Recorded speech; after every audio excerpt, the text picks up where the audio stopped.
આદરણીય સંતો, હરિભક્તો, દરેકને જય સ્વામિનારાયણ. આજે આપણા આ મંદિર માટે ખૂબ ગૌરવાન્વિત અને આનંદદાયક સ્મૃતિજનક દિવસ છે. વડીલ સંતો મહાન સ્વામી ભગતજી, અહીંયા ઉપસ્થિત બધા વડીલ સંતો છે. પ્રત્યક્ષ મહારાજ વિરાજમાન છે. મહારાજે સ્વામિનારાયણ ભગવાને એક વસ્તુ ખાસ આપણને ખટકું રાખવાની વાત કરી છે કે આ કોઈ ધાતુ પાષાણની મૂર્તિ નથી, અમે પ્રત્યક્ષ રહેલા છીએ. ભગવાનના જેવા થઈને ભગવાનનું પૂજન કરવું, સેવા કરવી, તો આપણામાં સંસ્કાર, આપણામાં ભગવાન ના નહીં પણ ભગવાન જેવા ગુણ આવે, ભગવાનના ભક્તના ગુણ આવે છે. આજે ખૂબ આનંદ થાય છે કે આજે તમને બધાને આ ભગવાન મળ્યા છે ને, સાચવજો. અને પછી ભગવાન એકલા ન પડી જાય ને એનું ધ્યાન રાખવાનું આપણે. આ બહુ જરૂરી છે. ભગવાન એકલા પડી જાય તો આપણે સાવ એકલા પડી જશું. આજે ખૂબ આનંદ થયો. આપ સૌ હરિભક્તો એકત્રિત થયા અને ખાસ કરીને અમારા રાગવાણી પરિવાર બધા ભેગા થઈને કર્યું. I am moved and I am so happy for all of you. રવિભાઈ,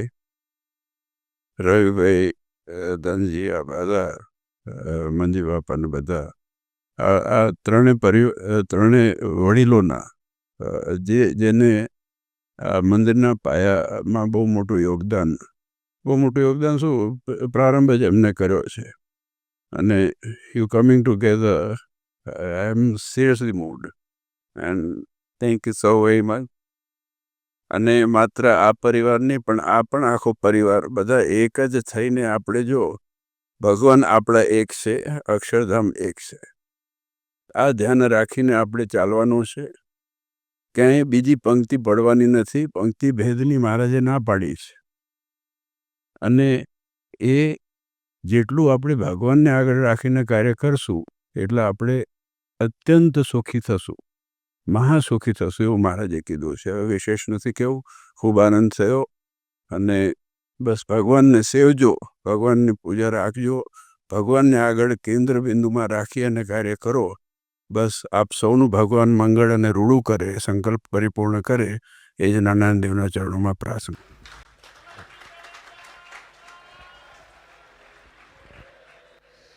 વાલા ભક્તજનો, પૂજ્ય મહારાજ શ્રી અંતરના રૂડા આશીર્વાદ પાઠવ્યા. આજે એવો અનુભવ થતો હતો.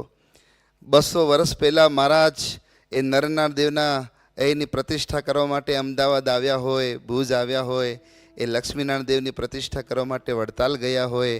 એ પછી વાલા ભક્તજનો જેતલપુરમાં હોય, ધોલેરા હોય, અન્ય જે જગ્યાએ મહારાજે પ્રતિષ્ઠિત કરેલા દેવ, અને એ દેવની પ્રતિષ્ઠા કર્યા પછી ઉમરા ઉપર ઊભીને મહારાજ જેમ કહેતા ને વાલા ભક્તજનો કે આ મૂર્તિને સેવજો, એવો ને એવો આનંદ વાલા ભક્તજનો આજે પૂજ્ય મહારાજ શ્રી પ્રતિષ્ઠા કરી અને કીધું કે આ મૂર્તિને સેવજો, આ મૂર્તિને સાચવજો. આવો દિવ્ય આનંદ વાલા ભક્તજનો લગભગ ક્યાંય નહીં મળ્યો હોય. આ પહેલી વખત આ પૂર્વ આફ્રિકા મંદિરમાં મળ્યો છે.